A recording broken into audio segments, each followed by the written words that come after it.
ಹಾಗೇನೆ ಯೋಷಿಭ್ಯಾಹ ಹೆಣ್ಮಕ್ಕಳು 1/4 ಅಂತ ತಗೊಂಡ್ರು ಬ್ರಹ್ಮಹತ್ಯ. ಅದಕ್ಕೆ ಮಾಸಿ ಮಾಸಿ ರಜಸ್ಸು ಅಂತ, ರಜಸ್ಸಿನಲ್ಲಿ ಬ್ರಹ್ಮಹತ್ಯ ಸೇರಿಕೊಂಡಿರ್ತದೆ ಅಂತ. ಅದಕ್ಕೆ ಹೇಳುದು 4 ದಿವಸ ಹೆಣ್ಮಕ್ಕಳಿಗೆ ರಜೆ. ಗಂಡಸರಿಗೆ ಇಲ್ಲ ನೋಡಿ. ಗಂಡಸರಿಗೆ ಇದ್ದರೆ ಎಷ್ಟು ಚೆನ್ನಾಗಿ 4 ದಿವಸ ಗಾಯತ್ರಿ ಜಪಕ್ಕೆ ರಜೆ ಮಾಡಿ ಆರಾಮಾಗಿ ಕೊಡ್ಬೋದಿತ್ತು. ಹೆಣ್ಮಕ್ಕಳಿಗೆ ಕೊಟ್ಟ ವರ ಇದು. ಹಾಗಾಗಿ ಆ ಕಾಲದಲ್ಲಿ ದೂರ ನಿಲ್ಲುವಂಥದ್ದು. ಆಶ್ಚರ್ಯ ಅಂತಂದ್ರೆ ನಮ್ಮ ಗೌರ್ಮೆಂಟ್ ಕೂಡ ರಜೆ ಕೊಡ್ಲಿಕ್ಕೆ ವಿಚಾರ ಮಾಡ್ತಾ ಇದೆ.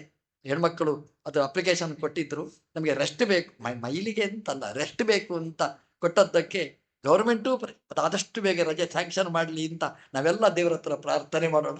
ಅದು 2 ದಿನ ರಜೆ ಅಂತಿದೆ, 4 ದಿವಸ ಮಾಡಿದರೆ ತುಂಬ ಚೆನ್ನಾಗಿರ್ತದೆ. 3 ಆದರೂ ಮಾಡಬೇಕು. ಆ ಋತುದಿನಗಳನ್ನು ನಾವು ಕಡ್ಡಾಯವಾಗಿ ನಾವು ಪರಿಪಾಲನೆ ಮಾಡಬೇಕಾದ್ದು. ಅಲ್ಲಿ ಆ ಪಾಪ ಸೇರಿಕೊಂಡಿರ್ತಕ್ಕಂಥದ್ದು ಇವತ್ತು ಅದು ಎಲ್ಲಿಯೂ ಇಲ್ಲ. ತುಂಬ ಕಷ್ಟದ ಸ್ಥಿತಿ ಇದು. ಆ ವಿಷಯ ಹೇಳಿದ್ರೇ ಮದುವೆನೇ ನಿಲ್ಲುವುದು ಅಲ್ಲಿವರೆಗೆ ಬಂದಿದೆ. ಇದರ ಜಾಗೃತಿಯನ್ನು ಹೆಣ್ಮಕ್ಕಳೇ ಹೇಳಬೇಕು, ಗಂಡಸರೇ ಹೇಳುವುದಲ್ಲ. ಹೆಣ್ಮಕ್ಕಳೇ ಅದರ ಬಗ್ಗೆ ಒಬ್ಬರು ಅದರ ಬಗ್ಗೆ ಥೀಸಸ್ ಬರೆದಿದ್ದಾರೆ. ಆ ಥೀಸಸ್ ಒಬ್ಬ ಹೆಣ್ಮಗಳೇ ಡಾಕ್ಟರೇಟ್ ಪದವಿಗೆ ಈ ಸಬ್ಜೆಕ್ಟನ್ನೇ ತಗೊಂಡು ಅದರ ಬಗ್ಗೆ ತುಂಬ ಅದು ಈ ಆರೋಗ್ಯದ ಮೇಲೆ ಎಷ್ಟೆಲ್ಲ ದುಷ್ಪರಿಣಾಮಗಳಾಗ್ತವೆ ವಿಶ್ರಾಂತಿ ತಗೊಳ್ಳದಿದ್ದರೆ ಅದರ ಬಗ್ಗೆ ಎಲ್ಲ ಮಾಹಿತಿಯನ್ನು ನೀಡಿ PhD ಮಾಡಿದ್ದಾರೆ. ನಾನು ಹೇಳೋದು ಒಂದು ಹೆಣ್ಮಗಳಲ್ಲ, ಎಲ್ಲ ಹೆಣ್ಮಕ್ಕಳು ಅದ್ರ ಬಗ್ಗೆ PhD ಮಾಡಿ ಮನೆ ಮನೆಗಳಲ್ಲಿ ಇದು ಜಾಗೃತಿ ಆಯಿತು ಅಂತಂದ್ರೆ ಮನೆ ಮನೆಗಳಲ್ಲಿ ಧರ್ಮ ಸಂರಕ್ಷಣೆ ಆಗ್ಲಿಕ್ಕೆ ಸಾಧ್ಯತೆ ಇದೆ. ಹೀಗೆ ಆ ಬ್ರಹ್ಮಹತ್ಯಾ ಪಾಪವನ್ನು ದೇವೇಂದ್ರ ಹಂಚಿದ. ದೇವೇಂದ್ರನಿಗೆ ಬ್ರಹ್ಮಹತ್ಯ ಅದೇನು ಅಂಟಿಕೊಳ್ಳುವುದಿಲ್ಲ. ಅದು ನಿರ್ನಿಮಿತ್ತಕವಾಗಿ ಒಬ್ಬ ಗುರುವನ್ನು ಕೊಂದದ್ದಕ್ಕೆ ಅವನು ಇದನ್ನು ಪರಿಹಾರವನ್ನು ಮಾಡಿಕೊಂಡ ಅಷ್ಟೇ. ತ್ವಷ್ಟೃ ಕುಪಿತನಾಗಿ ನನ್ನ ಮಗನನ್ನು ಉಪಯೋಗ ಆ ಸಿಟ್ಟಿನಲ್ಲಿ ಇಂದ್ರನನ್ನು ಕೊಲ್ಲುವ ಮಗ ಬೇಕು ಅಂತ ಒಂದು ಹೋಮವನ್ನು ಮಾಡಿಸಿದ. ಇಂದ್ರಶತ್ರೋ ವರ್ಧಸ್ವ ಅಂದ್ರೆ ಅದಕ್ಕೆ ಅರ್ಥ ಏನು ಅಂತಂದ್ರೆ ಇಂದ್ರನನ್ನು ಕೊಲ್ಲುವ ಮಗು ನನಗೆ ಬರಲಿ ಅಂತ ಹೋಮವನ್ನು ಮಾಡಿದ. ಅದೇ ವೃತ್ರ ಅವನ ಮಗನಾಗಿ ಬರ್ತಾನೆ, ಹೋಮದ ಮಧ್ಯದಲ್ಲಿ ಬರ್ತಾನೆ. ವೃತ್ರ ಅಂತಂದ್ರೆ ಆವೃಣೋತೀತಿ ವೃತ್ರಂ. ಈ ವೃತ್ರನ ಕತೆ ಬರೀ ಪುರಾಣದಲ್ಲಿ ಮಾತ್ರ ಅಲ್ಲ, ವೇದದಲ್ಲಿಯೂ ಈ ಕತೆ ಇದೆ. ವೃತ್ರಂ ಹತ್ವಾ ಮಹನ್ ಅಭವತ್ ಅಂತ ಆ ವೃತ್ರನ ಕಥೆಯನ್ನು ವೇದ ಮಂತ್ರಗಳೂ ಘೋಷಣೆ ಮಾಡಿವೆ. ವೃತ್ರ ಹುಟ್ಟುವಾಗಲೇ ಭಯಂಕರನಾಗಿ ಹುಡ್ತಾನೆ. ಆ ದೇವಲೋಕಕ್ಕೆ ಲಗ್ಗೆ ಇಡ್ತಾನೆ. ದೇವತೆಗಳು ಬೆಚ್ಚಿ ಬೀಳ್ತಾರೆ. ದೇವತೆಗಳು ದೇವಲೋಕ ಖಾಲಿ ಮಾಡ್ತಾರೆ. ಎಲ್ಲಿ ಹೋದರೂ ವೃತ್ರನಂತೆ ಪರಾಕ್ರಮ. ಅವನ ಬಾಯಿ, ಅವನ ಹಲ್ಲು, ಅವನ ದೇಹ ಗಾತ್ರ ನೋಡಿ ಎಲ್ಲರೂ ಬೆಚ್ಚಿ ಬಿದ್ರು. ಇನ್ನೇನು ನಾವು ಬದುಕಲಿಕ್ಕೇನೆ ಸಾಧ್ಯ ಇಲ್ಲ ಅಂತ ತೀರ್ಮಾನ ಮಾಡ್ತಾರೆ ವೃತ್ರನ ತಾಕತ್ತನ್ನು ನೋಡಿ. ಇಂದ್ರ ದೇವರ ಹತ್ರ ಬಂದು ಅಳುತ್ತಾನೆ, ಸ್ವಾಮಿ ಪರಿಹಾರ ಏನು? ದೇವರು ಹೇಳ್ದ, ದಧೀಚಿ ಋಷಿಗಳ ಹತ್ರ ಹೋಗು, ಅವರ ಎಲುಬನ್ನು ಕೇಳು, ಆ ಎಲುಬಿನಲ್ಲಿ ನಾನೂ ಸೇರ್ತೇನೆ, ವೃತ್ರನ ಸಂಹಾರ ಮಾಡಲಿಕ್ಕೆ ವಜ್ರಾಯುಧವಾಗಿ ನಿನಗೆ ಸಹಾಯ ಆಗುತ್ತೆ. ದೇವರ ಹತ್ರ ಎಲ್ಲ ಸಮಸ್ಯೆಗಳಿಗೂ ಪರಿಹಾರ ಇದೆ. ದೇವರ ಉಪಸತ್ತಿ ಮಾಡಬೇಕು ಅಷ್ಟೇ. ಇಂದ್ರ ಉಪಸತ್ತಿ ಮಾಡಿದ, ದೇವರ ಪರಮಾನುಗ್ರಹವನ್ನು ಪಡೆದ, ಅವರಿಗೆ ಮಾರ್ಗ ಸಿಕ್ಕಿತು. ವಜ್ರಾಯುಧ. ದಧೀಚಿ ಋಷಿಗಳ ಹತ್ರ ಬರ್ತಾನೆ. ದಧೀಚಿ ಋಷಿಗಳು ಕೇಳಿದ್ರು, ಇಂದ್ರ ಏನು ಬಂದಿತ್ತಿ? ದಧೀಚಿ ಋಷಿಗಳೇ, ನಿಮ್ಮ ಎಲುಬು ಬೇಕು. ದಧೀಚಿ ಋಷಿಗಳು ಕೇಳಿದ್ರು, ನನಗೆ ಬೇರೆ ಯಾರು ಸಿಗಲಿಲ್ವಾ? ಹೋಗಿ ದಧೀಚಿ ಋಷಿಯೇ ಬೇಕಾಯ್ತ ನಿನಗೆ. ದಧೀಚಿ ಋಷಿಗಳು ಹೇಳಿದ್ರು, ಇಂದ್ರ ಚಿಂತೆ ಮಾಡಬೇಡ, ಮುಖ ಚಿಕ್ಕದು ಮಾಡಬೇಡ. ದಧೀಚಿ ಋಷಿಗಳು ಲೋಭಿಗಳು ಅಂತ ತಿಳ್ಕೊಳ್ಬೇಡ. ಈ ಶರೀರ ಇವತ್ತಲ್ಲ ನಾಳೆ ಹೋಗ್ಲೇಬೇಕಾದ್ದು. ಇದನ್ನು ನಾನು ಖಂಡಿತ ಬಿಟ್ಟು ಬಿಡಬೇಕು. ಇಂದ್ರ ನಾ ದೇವಲೋಕ ದಧೀಚಿ ಋಷಿಗಳ ಎಲುಬಿನಿಂದ ಉಳಿತದೆ ಅಂತಾದ್ರೆ ಅದಕ್ಕಿಂತ ದೊಡ್ಡ ಸೌಭಾಗ್ಯ ನನಗೆ ಏನಿದೆ? ಭಗವಂತನ ಪ್ರೇರಣೆ ಪ್ರಕಾರ ಬಂದವ ನೀನು. ಹಾಗಾಗಿ ನನ್ನ ಎಲುಬನ್ನು ಕೊಟ್ಟರೆ ನಮ್ಮ ದೇವರು ಪ್ರೀತನಾಗ್ತಾನೆ. ಹಾಗೆ ಭಗವಂತ ಪ್ರೀತನಾಗ್ಲಿ, ಲೋಕಕ್ಷೇಮ ಆಗ್ಲಿ. 2 ಕೆಲಸ, ಒಂದು ದೇವತೆಗಳ ಕೆಲಸ, ಒಂದು ಪ್ರಪಂಚದ ಕೆಲಸ, 2ಕ್ಕೂ ನೆಮ್ಮದಿ ಆಗುವುದಾದರೆ ನನ್ನ ಎಲುಬನ್ನು ಸ್ವೀಕಾರ ಮಾಡು ಅಂತ ಸೆಲ್ಫ್ ಎನಿಸ್ಟೇಷಿಯಾ ತಗೊಂಡ್ರು. ಅದಕ್ಕೇನು ದುಃಖ ಪಡ್ಲಿಲ್ಲ ಅವರು. ಆರಾಮವಾಗಿ ಮೆಡಿಟೇಷನ್ ಮಾಡಿದರು, ದೇವರಲ್ಲಿ ಮನಸ್ಸನ್ನು ಇಟ್ಟರು, ಚೂರಿಯಲ್ಲಿ ಕೊಯ್ದರು, ಎಲುಬನ್ನು ತುಂಡು ಮಾಡಿದರು. ಇಂದ್ರ ಹಿಡ್ಕೊಂಡು ಹೋದ. ದದೀತಿ ಋಷಿಗಳು ದೇವಲೋಕಕ್ಕೋಸ್ಕರ, ದೇವತೆಗಳಿಗೋಸ್ಕರ ತನ್ನ ಆತ್ಮಾರ್ಪಣೆ ಮಾಡಿದ ಮಹಾಸಂತರು, ಮಹಾಸಾಧಕರು ಅನ್ನೋದನ್ನು ಭಾಗವತ ಉಲ್ಲೇಖ ಮಾಡುತ್ತೆ. ದೇವತೆಗಳಿಗೋಸ್ಕರ ನಾವು ಎಲ್ಲವನ್ನೂ ಕೊಡ್ಲಿಕ್ಕೆ ತಯಾರಾಗಿರ್ಬೇಕಂತೆ. ಹಾಗಾಗಿ ದೇವತೆಗಳ ಆರಾಧನೆ ನಾವು ಮಾಡಬೇಕಂತೆ. ಭಾಗವತ ಇದನ್ನು ಉಲ್ಲೇಖ ಮಾಡಿದೆ. ಇಂದ್ರ ದೇವರ ಹತ್ರ ಬರ್ತಾನೆ. ದೇವರು ಅದನ್ನು ವಜ್ರಾಯುಧವನ್ನು ಮಾಡಿಸ್ತಾನೆ ವಿಶ್ವಕರ್ಮನಿಂದ. ಅದರೊಳಗೆ ತಾನು ಪ್ರವೇಶ ಮಾಡ್ತಾನೆ. ಇಂದ್ರ ಆ ವಜ್ರಾಯುಧವನ್ನು ಹಿಡ್ಕೊಂಡು ಯುದ್ಧ ಮಾಡ್ತಾನೆ. ದೇವೇಂದ್ರನಿಗೂ ವೃತ್ರನಿಗೂ ನಡೆದ ಸಂಗ್ರಾಮ, ಭಯಾನಕವಾದ ಸಂಗ್ರಾಮ. ವೃತ್ರನ ಜೊತೆಗೆ ಎಲ್ಲ ರೀತಿಯ ಯುದ್ಧವನ್ನು ಮಾಡ್ತಾನೆ. ಯುದ್ಧ ಮಾಡ್ತಾ ಮಾಡ್ತಾ ಮಾಡ್ತಾ ವೃತ್ರ ಒಂದು ಕೈಯನ್ನು ಕಳ್ಕೊಳ್ತಾನೆ. ಬಲ ಕೈ ಹೋಯ್ತು. ಯುದ್ಧ ನಿಲ್ಲಿಸ್ಲಿಲ್ಲ. ಇಂದ್ರ ಏನ್ ತಿಳ್ಕೊಂಡ, ಕೈ ಹೋಯ್ತು ವೃತ್ರನಿಗೆ, ಹಾಗಾಗಿ ಇಂದ್ರನಿಗೆ ಏನೂ ಮಾಡ್ಲಿಕ್ಕೆ ಆಗೋದಿಲ್ಲ. ಬಲ ಕೈ ಹೋದರೆ ಎಡಕೈಯಲ್ಲಿ ಯುದ್ಧ ಮಾಡಿದಾನೆ. ಅವನ ಪರಾಕ್ರಮ ಅದ್ಭುತವಾದ್ದು. ಕೊನೆಗೆ ಆ ವೃತ್ರ ಇಂದ್ರನನ್ನೇ ನುಂಗಿ ಹಾಕಿದಾನೆ. ನುಂಗಿ ಹಾಕಿದ್ರೆ ಅವನನ್ನು ಒಳಗಿಂದ ಮತ್ತೆ ಇಂದ್ರ ಹೊರಗೆ ಬರ್ತಾನೆ. ಹೊರಗೆ ಬಂದಾಗ ಯುದ್ಧ ಮಾಡುವಾಗ ಅವನ ಕೈಯಿಂದ ವಜ್ರಾಯುಧ ಜಾರಿ ಕೆಳಗೆ ಬೀಳ್ತದೆ. ಇಂದ್ರನಿಗೆ ಸಿಡಿಲು ಬಡಿದ ಹಾಗಾಯ್ತು. ಇನ್ನೇನು ಮಾಡ್ಲಿ ಅಂತ ವಜ್ರಾಯುಧ ಕೆಳಗೆ ಬಿದ್ದಿದೆ, ಎತ್ತುವ ಹಾಗಿಲ್ಲ. ಯುದ್ಧದ ಮಧ್ಯದಲ್ಲಿ ಆಯುಧ ಕೆಳಗೆ ಬಿದ್ದರೆ ಎತ್ತಬಾರದು. ಯಾವಾಗಲೂ ಹಾಗೇನೆ ವಿದ್ಯಾರ್ಥಿಯ ಧರ್ಮ ಓದುವುದು. ಓದುವಾಗ ಪುಸ್ತಕ ಕೆಳಗೆ ಬೀಳಬಾರದು. ಓದಿ ಓದಿ ಓದಿ ಪುಸ್ತಕನೇ ಕೆಳಗೆ ಬೀಳ್ತದೆ. ಅಲ್ಲಿವರೆಗೆ ಓದಬಾರದು, ಪುಸ್ತಕ ಬೀಳಬಾರದು. ಅದು ಅಧರ್ಮ.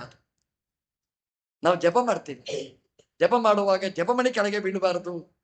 ನಾವು ಜಪ ಮಾಡ್ತೇವೆ ತೂಗಾಡಿಸ್ತೇವೆ, ಜಪಮಣಿ ಕೆಳಗೆ ಬೀಳ್ತದೆ. ಜಪಮಣಿ ಕೆಳಗೆ ಬೀಳಬಾರದು. ಪೂಜೆ ಮಾಡುವಾಗ ದೇವರು, ಪ್ರತಿಮೆಗಳು, ಪೂಜಾ ವಸ್ತುಗಳು ಕೆಳಗೆ ಬೀಳಬಾರದು. ದೇವೇಂದ್ರ ವಜ್ರಾಯುಧ ಅನ್ನು ಕೆಳಗೆ ಬೀಳಿಸಿದ ಅಲ್ಲ, ಕೆಳಗೆ ಬಿತ್ತು. ಏನ್ ಮಾಡೋದು ಅಂತ ಚಿತ್ತಾಕ್ರಾಂತನಾದ್ರೆ ವೃತ್ರ ಅವನಿಗೆ ಸಮಾಧಾನ ಹೇಳ್ತಾನೆ. ಇಂದ್ರ, ವಜ್ರಾಯುಧವನ್ನು ಎತ್ತಿಕೋ, ಕೈಯಲ್ಲಿ ಹಿಡ್ಕೊಂಡು ಯುದ್ಧ ಮಾಡು. ನನಗೇನು ಭಯ ಇಲ್ಲ, ನಾನು ಸಾಯ್ತೇನೆ ಅಂತ ನನಗೆ ಚಿಂತೆ ಇಲ್ಲ. ಯಾಕೆ ಅಂತಂದ್ರೆ ನನ್ನನ್ನು ಕೊಲ್ಲುವವ ನಿನ್ನ ವಜ್ರಾಯುಧದಲ್ಲಿ ಕೂತ ವಿಷ್ಣು. ನನಗೆ ಚೆನ್ನಾಗಿ ಗೊತ್ತಿದೆ, ವಿಷ್ಣುವಿನಿಂದ ಸಾಯುವ ಯೋಗ ನನಗಿದೆ, ಚಿಂತೆ ಇಲ್ಲ, ಎತ್ತು ವಜ್ರಾಯುಧ. ಇಂದ್ರ ಬೆಚ್ಚಿ ಬಿತ್ತಂತೆ. ಇದೇನು ಭೂತದ ಬಾಯಿಯಲ್ಲಿ ಭಗವದ್ಗೀತೆ? ಯಾಕೆ ಅಂತಂದ್ರೆ ವೃತ್ರ ಅಸುರ, ಅವನು ಹೇಳುವುದು ವಿಷ್ಣು ಶಬ್ದ. ಯಾವ ದೈತ್ಯನ ಬಾಯಲ್ಲಿಯೂ ವಿಷ್ಣು ಶಬ್ದ ಬರುವುದಿಲ್ಲ. ದೇವತೆಗಳು ಉಪಾಸನೆ ಮಾಡುವುದಿಲ್ಲ ಅಂತೇನು ಅಲ್ಲ. ಗಣಪತಿಯನ್ನು, ಸ್ಕಂದನನ್ನು, ಶಿವನನ್ನು, ಪಾರ್ವತಿಯನ್ನು, ಬ್ರಹ್ಮದೇವರನ್ನು ಎಲ್ಲ ಆರಾಧನೆ ಮಾಡ್ತಾರೆ. ಯಾವ ದೈತ್ಯನೂ ಕೂಡ ವಿಷ್ಣು ಪ್ರೇರಣೆಯ, ವಿಷ್ಣು ಪ್ರೀತ್ಯರ್ಥಂದು ವಿಷ್ಣು ಆರಾಧನೆ ಮಾಡುವ ದೈತ್ಯನೇ ಇಲ್ಲ. ಇದು ಏನಪ್ಪ, ಅದು ವಿಷ್ಣುವನ್ನು ಆರಾಧನೆ ಮಾಡ್ತಾನೆ. ಅದು ಹೋಗಿ ಹೋಗಿ ಯುದ್ಧದ ಮಧ್ಯದಲ್ಲಿ ವಿಷ್ಣು ಪ್ರೇರಣೆಯ ಅಂತ ಹೇಳ್ತಾನೆ. ನಾನು ದೇವತೆ, ನಾನು ಇಂದ್ರ, ಮನ ಪ್ರೇರಕ, ನನಗೇ ವಿಷ್ಣು ಅನುಸಂಧಾನ ಮಾಡ್ಲಿಕ್ಕಾಗಲಿಲ್ಲ, ಇವ ವಿಷ್ಣುವಿನ ಅನುಸಂಧಾನ ಮಾಡ್ತಾನೆ. ಇದೇನು ಆಶ್ಚರ್ಯ ಅಂತ ದೇವೇಂದ್ರ ಹೀಗೆ ಉಪ್ಪರ್ಲಿಸಿ ನೋಡಿದ ಅಂತೆ. ಅವ ಹೇಳಿದ, ವೃತ್ರ, ನಿನಗೆ ಒಬ್ಬರಿಗೆ ಆಸ್ತಿ ಅಲ್ಲ ವಿಷ್ಣು, ನಂದು ಆಸ್ತಿ ವಿಷ್ಣು, ಸುಮ್ಮನೆ ಯುದ್ಧ ಮಾಡು, ಅಚೇತ ಏನ್ ನೋಡ್ತಿ ಅಂತ ಹೇಳಿದ. ವೃತ್ರ ನಾನು ವಜ್ರಾಯುಧದಿಂದ ಹೊಡೆಯುತ್ತಾನೆ. ದೇವರನ್ನು ಸ್ಮರಣೆ ಮಾಡಿ ವೃತ್ರನನ್ನು ಹೊಡೆದರೆ ವೃತ್ರ ಕೆಳಗೆ ಬಿದ್ದ. ದೇವತೆಗಳನ್ನೇ ನುಂಗಿದ ವೃತ್ರ ಅವನು ಸತ್ತು ಕೆಳಗೆ ಬಿದ್ದರೆ ದೇವಲೋಕದಿಂದ ಪುಷ್ಪವೃಷ್ಟಿ ಆಯ್ತಂತೆ. ಯಾಕೆ ದೇವತೆಗಳೇ ಆಶ್ಚರ್ಯಪಟ್ಟರು. ವೃತ್ರ ಸತ್ತದ್ದಕ್ಕಲ್ಲ, ವೃತ್ರನ ಸಾಮರ್ಥ್ಯವನ್ನು ನೋಡಿ, ಅದ್ಭುತವಾದ ಶಕ್ತಿಯನ್ನು ನೋಡಿ ಅವರು ಕಂಗಾಲಾಗಿದ್ದರು. ಅಂತಹ ವೃತ್ರನನ್ನು ಸಂಹಾರ ಮಾಡ್ತಾರೆ. ಕುತೂಹಲ ಏನು ಅಂತಂದ್ರೆ, ಆ ವೃತ್ರ ಯುದ್ಧದ ಮಧ್ಯದಲ್ಲಿ ಅದನ್ನು ವಿಷ್ಣು ಸ್ಮರಣೆ ಮಾಡಿದ, ಅದು ಹೇಗೆ ಸ್ಮರಣೆ ಮಾಡಿದ? ಅದಕ್ಕೆ ಹೇಳ್ತಾರೆ, ವೃತ್ರ ಅವನು ವಿದ್ಯಾಧರ. ಆ ವಿದ್ಯಾಧರ ಅವನು ಸಂಚಾರ ಮಾಡ್ತಾ ಇದ್ದಂತೆ. ಸಂಚಾರ ಮಾಡ್ತಾ ಮಾಡ್ತಾ ಮಾಡ್ತಾ ಇದ್ದ. ಅವನು ಯಾರು ಅಂತಂದ್ರೆ, ಅವನಿಗೆ ಮಧ್ಯದಲ್ಲಿ ಒಂದು ಚಿತ್ರಕೇತು ಅಂತ ಒಂದು ಜನ್ಮ ಬಂತು. ಒಬ್ಬ ರಾಜನಾಗ್ತಾನೆ. ರಾಜನಾಗಿ ನೂರಾರು ಹೆಣ್ಮಕ್ಕಳ ಅರಸನಾಗ್ತಾನೆ. ಆದರೆ ಯಾವ ಹೆಣ್ಮಕ್ಕಳಲ್ಲಿಯೂ ಅವನಿಗೆ ಸಂತಾನ ಆಗಲಿಲ್ಲ. ಚಿಂತಾಕ್ರಾಂತನಾಗ್ತಾನೆ. ಅವನಿದ್ದಲ್ಲಿಗೆ ನಾರದರು ಬರ್ತಾರೆ, ಆಂಗೀರಸ ಋಷಿಗಳು ಬರ್ತಾರೆ. ಅವರ ಹತ್ರ ಚಿಂತೆಯನ್ನು ಹೇಳಿದಾಗ ಅವನ ಫೇಸ್ ರೀಡಿಂಗೋ ಜಾತಕನೋ ನೋಡಿ ಹೇಳಿದರು ಅವನಿಗೆ, ನಿನಗೆ ವಂಶಾಭಿವೃದ್ಧಿ ಆಗುವ ಮಕ ಹುಟ್ಟುವ ಯೋಗ ನಿನಗಿಲ್ಲ ಅಂತ. ಅವನು ಅಳ್ಳಿಕ್ಕೆ ಶುರು ಮಾಡಿದ, ನನಗೆ ಮಗು ಬೇಕೇ ಬೇಕು. ಅವರು ಹೇಳಿದರು, ಸುಖ ದುಃಖ ಪ್ರದಹ ವತ್ಸಹ ಭವಿತಾ, ಮಗು ಆಗ್ತಾನೆ, ಅದು ಸುಖ ದುಃಖ ನಿನಗೆ ಕೊಡ್ತದೆ. ಅವನು ಹೇಳಿದ, ಮಕ್ಕಳು ಅಂತಂದ್ರೆ ದುಃಖ ಆಗೇ ಬೇಕು, ಅಳ್ಳಿಲ್ಲ ಅಂದ್ರೆ ಅಳಿಸ್ತೇವೆ ನಾವು, ಗರ ತಿರುಗಿಸಿ ಮಗು ಅಳುವ ಹಾಗೆ ಮಾಡ್ತೇವೆ. ಮಗಳು ಅಳಬೇಕು, ಸುಖ ದುಃಖ ಪ್ರದಹ ವತ್ಸ ಆಗ್ಬೋದು ಅಂತ ಹೇಳಿದ. ಮಗು ಮೊದಲನೇ ಹೆಂಡತಿಯಾಗಿ ಮಗು ಹುಟ್ಟಿತು. ಮಗು ಹುಟ್ಟಿದರೆ ಸಂಭ್ರಮನೇ ಸಂಭ್ರಮ. ಆ ಕೃತದ್ಯುತಿ ಮೊದಲನೇ ಅವಳಿಗೆ ಭಾರೀ ಖುಷಿ ಅವನಿಗೆ. ಯಾಕೆಂದ್ರೆ ಮಗು ಹುಟ್ಟಿತು ಅಂತ. ರಾಜನಿಗೆ ಅವಳ ಮೇಲೆ ಭಾರೀ ಪ್ರೀತಿ. ಉಳಿದ ಹೆಣ್ಮಕ್ಳು ಆಲೋಚನೆ ಮಾಡಿದರು, ನಮ್ಮ ಮೇಲೆ ರಾಜ ಪ್ರೀತಿ ಮಾಡ್ತಾ ಇಲ್ಲ, ಯಾಕೆಂತಂದ್ರೆ ನಾವು ಮಕ್ಕಳನ್ನು ಪಡೆದಿಲ್ಲ ಅಂತ. ಮೊದಲನೇ ಅವಳ ಹತ್ರ ಪ್ರೀತಿ, ಮಗು ಉಳ್ಳವಳಾಗಿದ್ದಾಳೆ ಅಂತ. ಮಗು ಇರುವುದೇ ಕಾರಣ. ಕೊನೆಗೆಲ್ಲ ಒಟ್ಟಿಗೆ ಸೇರಿ ಆ ಮಗುವಿಗೆ ವಿಷ ಉಣಿಸ್ತಾರೆ. ಮಗು ಸತ್ತು ಹೋಗ್ತದೆ. ರಾಜ ದುಃಖಿತನಾಗ್ತಾನೆ. ಆಂಗಿರಸ ಋಷಿಗಳು ಬರ್ತಾರೆ. ಏನ್ ರಾಜ ದುಃಖಕ್ಕೆ ಕಾರಣ? ಮಗು ಸತ್ತು ಹೋಯ್ತು. ಹೋಗ್ಲಿ ಬಿಡು. ಏನ್ರಿ ಹಂಗೆ ಹೇಳ್ತೀರಿ? ನನಗೆ ಸುಖ ಕೊಡುವ ಮಗು. ನಾನು ಮೊದಲೇ ಹೇಳಿದ್ದೆ, ಸುಖ ದುಃಖ ಕೊಡುವ ಮಗು. ನೋಡು, ನಿನಗೆ ಮಗು ಬೇಕು ಅಂತ ಆಸೆ ಇದೆ, ಆ ಮಗುವಿಗೆ ನೀನು ಅಪ್ಪ ಬೇಕು ಅಂತ ಆಸೆ ಇಲ್ಲ. ಯಾಕಿಲ್ಲ? ಇದ್ದೇ ಇದೆ. ಆ ಮಗು ಮೇಲೆ ಹೋಗ್ತಾ ಇತ್ತು. ನಾರದರು ಅಂಗಸರು ಆ ಮಗುವನ್ನು ನಿಲ್ಲಿಸ್ತಾರೆ. ಎಂತ ಶಕ್ತಿ ನೋಡಿ! ಆ ಹೋಗುವ ಮಗುವನ್ನು ಮಧ್ಯದಲ್ಲಿ ನಿಲ್ಲಿಸ್ತಾರೆ. ಅವರಿಗೆ ಫೋನ್ ಮಾಡಿ ಕಾನ್ಫರೆನ್ಸ್ ಕಾಲಲ್ಲಿ ಮಾತಾಡಿಸ್ತಾರೆ. ನೋಡು, ಆ ಮಗು ಹತ್ರ ಮಾತಾಡು. ಮಗುವಿನ ಹತ್ರ ಮಾತಾಡ್ತಾರೆ. ನೋಡು ಮಗು, ನಿನ್ನ ಅಪ್ಪ ನೀನು ಬೇಕು ಅಂತ ಬಯಸ್ತಾನೆ, ನೀನು ಬಿಟ್ಟು ಹೋಗುದು ತಪ್ಪು, ನಿನ್ನ ಶರೀರ ಇದೆ, ಪ್ರವೇಶ ಮಾಡು, ಇಲ್ಲಿ ಬಾ. ಆ ಮಗು ಹೇಳುತ್ತೆ, ಯಾರ ಅಪ್ಪ? ಇಲ್ಲಿದ್ದಾನೆ ರಾಜ, ಇಲ್ಲಿದ್ದಾನೆ, ಅವನೇ ನಿನ್ನ ಅಪ್ಪ. ಅಯ್ಯಯ್ಯೋ, ನನಗೆ 1000 ಅಪ್ಪಂದಿರಿದ್ದಾರೆ. 1000 ಒಂದೇ ಅಪ್ಪ? ಅಲ್ಲ ಅಲ್ಲ ಅಲ್ಲ, ಕಸ್ಮಿನ್ ಜನ್ಮನಿ ಅಮೇ ಬ್ರಹ್ಮನ್ ಪಿತರೋ ಮಾತರೋ ಭವನ್. ನೋಡು, ನನಗೆ ಎಷ್ಟು ಜನ್ಮ ಆಯಿತು, ಎಷ್ಟು ಅಪ್ಪ ಆದ್ರು, ಎಷ್ಟು ಅಮ್ಮ ಆದ್ರು, ನಾನು ಯಾವ ಅಪ್ಪ ಅಮ್ಮ ಇದ್ದಲ್ಲಿಗೆ ಹೋಗ್ಲಿ? ನಾರದರು ಹೇಳಿದರು, ಅಂಗಿರ ಋಷಿಗಳಿಗೆ ಹೇಳಿದರು, ರಾಜ ಬೇಕಾ ನಿನಗೆ? ಬೇಡ ಅಂತ ಹೇಳಿದ. ಅವನು ಹೇಳಿದ ಮಾತು ಸತ್ಯವಾದ ಮಾತು.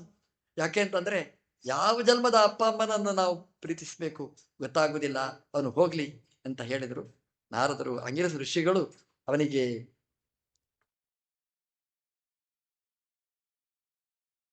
ಸಮಾಧಾನ ಹೇಳ್ತಾರೆ. ಅವರ ಮನಸ್ಸನ್ನು ಶುದ್ಧಿ ಮಾಡ್ತಾರೆ. ಅವನಿಗೆ ಮಂತ್ರೋಪದೇಶ ಮಾಡ್ತಾರೆ. ಸಂಕರ್ಷಣ ಮಂತ್ರವನ್ನು ಉಪದೇಶ ಮಾಡ್ತಾರೆ. ಅದನ್ನು ಜಪ ಮಾಡ್ತಾನೆ. ಮಂತ್ರ 7 ದಿನ ಜಪ ಮಾಡ್ತಾನೆ. 7 ದಿನದಲ್ಲಿ ಅವನು ಎದ್ದು ಬಿಡ್ತಾನೆ. ವಿದ್ಯಾಧರನಾಗ್ತಾನೆ. ವಿದ್ಯಾಧರನಾಗಿ ಎಲ್ಲಾ ಕಡೆ ಸಂಚಾರ ಮಾಡುವ ಶಕ್ತಿ ಬಂತು. ವಿದ್ಯಾಧರನಾಗಿ ಎಲ್ಲಾ ಕಡೆ ತಿರುಗಾಡ್ತಾ ತಿರುಗಾಡ್ತಾ ತಿರುಗಾಡ್ತಾ ಅವನು ಕೈಲಾಸಕ್ಕೆ ಬರ್ತಾನೆ.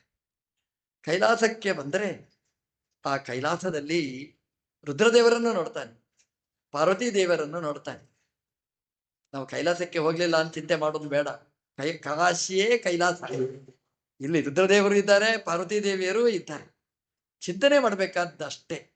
ಆದರೆ ಯಾವ ರೀತಿ ಚಿಂತನೆ ಮಾಡಬೇಕು, ಯಾವ ರೀತಿ ಚಿಂತನೆ ಮಾಡಬಾರದು, ಆ ವಿದ್ಯಾಧರ ಏನ್ ಚಿಂತನೆ ಮಾಡಿದ ಅಂತಂದ್ರೆ, ನಕ್ಕ ಅಂತ, ಜೋರಾಗಿ ನಕ್ಕ ಅಂತ. ಪಾರ್ವತೀ ದೇವಿಯರ ಕಿವಿಗೆ ಬೀಳುವಷ್ಟು ಜೋರಾಗಿ ನಕ್ಕಂತೆ. ಏನು ಉದ್ಗಾರ ಮಾಡಿದ? ಅಯ್ಯಯ್ಯೋ, ತುಂಬಿದ ಸಭೆಯಲ್ಲಿ ಹೆಣ್ಮಕ್ಕಳ ಜೊತೆಗೆ ಚೆಲ್ಲಾಟ, ಏನಪ್ಪ ಇದು? ಕೈಲಾಸನ ಇದು? ಪಾರ್ವತೀ ದೇವಿಯರಿಗೆ ಇದು ಕೇಳಿ ಅಸಹ್ಯ ಅನಿಸ್ತು. ಅಯೋಗ್ಯ, ನೋಡು, ಕೈಲಾಸ ಪುಣ್ಯಭೂಮಿ, ಇಲ್ಲಿ ಶಿವಪಾರ್ವತಿಯರನ್ನು ಸ್ಮರಣೆ ಮಾಡಬೇಕಾದ ಭಕ್ತಿಯಿಂದ. ಅದು ಬಿಟ್ಟು ಅಪ್ಪ ಅಮ್ಮನಿಗೆ, ಜಗತ್ತಿನ ಮಾತೃಸ್ಥಾನೀಯರ ಬಗ್ಗೆ ನೀನು ಕೆಟ್ಟ ಮಾತಾಡಿದ್ದಿ, ನೀನು ರಾಕ್ಷಸನಾಗಿ ಹುಟ್ಟು. ರುದ್ರದೇವರು ಪಾರ್ವತಿ ದೇವರ ಹತ್ರ ಹೇಳಿದರಂತೆ, ಅಮ್ಮ ಏನು ಶಾಪ ಕೊಟ್ಟಿ, ಅವನ ಹಾಗೆ ಹೇಳಿದ್ದಕ್ಕೆ ಹಾಗೆ ಆಗೋದು, ಏನು ಅವನಿಗೆ ಶಿಕ್ಷೆನ, ಅವನಿಗೆ ಪುರಸ್ಕಾರನ ಅಂತ, ಶಿಕ್ಷೆ ಕೊಟ್ಟದ್ದು ಒಂದ್ಸಲ ವಿಚಾರಿಸವನನ್ನು ಅಂತ ಕೇಳಿದ್ರು. ಪಾರ್ವತಿ ದೇವಿ ವಿಚಾರಿಸ್ತಾಳೆ, ಅಪ್ಪ ನಾನು ಶಾಪ ಕೊಟ್ಟಿದ್ದೇನೆ, ಶಾಪವನ್ನು ವಾಪಸ್ ತಗೊಳ್ಳ, ಬೇಡಮ್ಮ ಅಂತ ಹೇಳಿದ್ರು. ರುದ್ರದೇವರು ನಕ್ರಂತೆ, ನೋಡಿದೆಯಾ ಅವ್ರು ಶಾಪ ಕೊಟ್ಟರೆ ಬೇಡ ಅಂತ ಹೇಳೋದಿಲ್ಲ. ಅವ್ರು ಕೇಳಿದ್ರು ಪಾರ್ವತಿ ದೇವಿ, ಅಪ್ಪ ನಿನ್ಗೇನು ಬೇಕು? ನೋಡು, ನಾನು ರಾಕ್ಷಸನಾದರೂ ಇದೇ ವಿಷ್ಣು ಭಕ್ತಿ ನನ್ನಲ್ಲಿ ಸ್ಥಿರವಾಗಿ ಉಳಿಬೇಕು, ರಾಕ್ಷಸನಾದಾಗಲೂ ಕೂಡ ಈ ಭಕ್ತಿಗೆ ಕೊರತೆ ಬರಬಾರದು, ನನಗಿಂತ ಹೊರ ಕೊಡಮ್ಮ ಅಂತ ಕೇಳಿದಂತೆ. ರುದ್ರದೇವರು ಹೇಳಿದ್ರಂತೆ ಪಾರ್ವತಿ ದೇವಿಯರಂತೆ, ನೋಡು ಸಾತ್ವಿಕರ ಲಕ್ಷಣ ಹೇಗಿದೆ ಅಂತಂದ್ರೆ, ತಾವು ರಾಕ್ಷಸ ಜನ್ಮ ಬಂದ್ರೂ ಓಕೆ ಅಂತ ಹೇಳ್ತಾರೆ, ಭಕ್ತಿ ನಿರಂತರ ಬೇಕು ಅಂತ ಬಯಸ್ತಾರೆ, ಇದು ಸಾತ್ವಿಕರ ಲಕ್ಷಣ ಅಂತ ರುದ್ರದೇವರು ಹೇಳ್ತಾರಂತೆ. ಹಾಗಾಗಿ ವೃತ್ರ ಪಾರ್ವತೀ ದೇವಿಯರ ಶಾಪದಿಂದ ಗ್ರಸ್ತನಾಗಿ ರಾಕ್ಷಸನಾಗಿ ಹುಟ್ಟಿದ್ರು ವಿಷ್ಣು ಭಕ್ತಿ ಜಾಗೃತವಾಗಿತ್ತು. ನಾವು ಇದನ್ನು ನೆನಪಿಸಿಕೊಳ್ಬೇಕು. ಕೈಲಾಸದಲ್ಲಿ ಅಲ್ಲ, ಕಾಶಿಯಲ್ಲಿದ್ದೇವೆ ನಾವು. ಕಾಶಿ ಅಂದ್ರೆ ಏನು ಗೊತ್ತಾ? ರುದ್ರದೇವರು ಕೇಳ್ತಾರೆ ಅಂತೆ, ಕಾ ಆಶಿಹಿ, ನಿನಗೇನು ಆಸೆ, ಏನು ಆಸೆ ಅಂತ ಕೇಳ್ತಾರೆ ಅಂತೆ. ಕಾಶಿ ಪೀತಾಂಬರ ಎಲ್ಲ ಆಸೆ ಪಡಬಾರದು.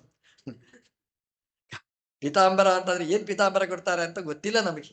ನಮ್ದು ಏನು ಆಸೆ ಆಗ್ಬೇಕು ಅಂದ್ರೆ ಕಾ ಆಶಿ ಅಂತ ಹೇಳಿದ್ರೆ, ಕಾ ಅಂದ್ರೆ ದೇವರ ಹೆಸರು, ಏಕೋ ನೈಕ ಸವಕ್ಕಿ, ಕಾ ಅಂದ್ರೆ ದೇವರು. ಏನು ಆಸೆ ಅಂತ ರುದ್ರದೇವರು ಕೇಳಿದ್ರೆ ಕಾ ಆಶಿ, ದೇವರ ಆಸೆ ನನಗೆ ಅಂತ ಹೇಳಬೇಕಂತೆ. ಶ್ರೀರಾಮ ರಾಮ ರಾಮೇತಿ ರಮೇ ರಾಮೇ ಮನೋರಮೆ ಸಹಸ್ರ ನಾಮತಸ್ತುಲ್ಯಂ ರಾಮನಾಮ ವರಾನನೆ. ಏನು ಆಸೆ ಪಡಬೇಕು ಅಂತಂದ್ರೆ ದೇವರನ್ನು ಆಸೆ ಪಡಬೇಕಂತೆ, ದೇವರ ಭಕ್ತಿ ಮಾಡಬೇಕು ಅಂತ ಆಸೆ ಪಡಬೇಕಂತೆ, ದೇವರ ನಾಮಸ್ಮರಣೆ ನಿರಂತರ ನನ್ನ ನಾಲಿಗೆಯಲ್ಲಿ ಹರಿಲಿ ಅಂತ ಆಸೆ ಪಡಬೇಕಂತೆ. ಕಾ ಆಶಿ ಅಂತಂದ್ರೆ ಈ ಆಸೆ ನಮಗೆ ಇರ್ಬೇಕಂತೆ. ಈ ಆಸೆ ಇದ್ರೆ ದೇವರು ನಮ್ಮನ್ನು ಅನುಗ್ರಹಿಸ್ತಾನೆ. ನಾವು ಬಂದದ್ದು ಕಾಶಿಗೆ, ಪಾರ್ವತೀ ಪರಮೇಶ್ವರರು ಮನೋನಿಯಾಮಕರು, ವಾಕ್ ನಿಯಾಮಕಿ. ರುದ್ರದೇವರು ಮನೋನಿಯಾಮಕರು, ಪಾರ್ವತೀ ದೇವಿ ವಾಗ್ದೇವತೆ ಅವರು. ಹಾಗಾಗಿ ಮನಸ್ಸಿಗೂ ನಾಲಿಗೆಗೆ ಸಂಬಂಧಪಟ್ಟ ವಿಷಯ ಅಂತಂದ್ರೆ ಈ ನಾಮಸ್ಮರಣೆ ಭಗವಂತನದು. ಇಡೀ ಷಷ್ಠ ಸ್ಕಂದದಲ್ಲಿ ಭಗವಂತನ ನಾಮದ ಸ್ಮರಣೆಯ ವೈಭವವನ್ನು ವಿವರಿಸಿದ್ದಾರೆ. ಹಾಗಾಗಿ ನಾವು ಕೇಳಬೇಕಾದ್ದು ಏನು ಅಂದ್ರೆ ನಾಮಸ್ಮರಣೆ ಮಾಡಬೇಕು, ಅದರೊಟ್ಟಿಗೆ ಭಗವಂತನ ಗುಣಗಳ ಅನುಸಂಧಾನ ಇರಬೇಕು, ಎರಡೂ ಬೇಕು. ಬರೀ ಶಬ್ದ ಮಾತ್ರ ಆಗಬಾರದು.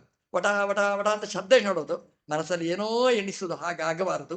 ಮನಸ್ಸು ಭಗವಂತನ ಗುಣಗಳನ್ನು ಅನುಸಂಧಾನ ಮಾಡಬೇಕು, ನಾಲಗೆ ದೇವರ ಶಬ್ದವನ್ನು ಹೇಳಬೇಕು.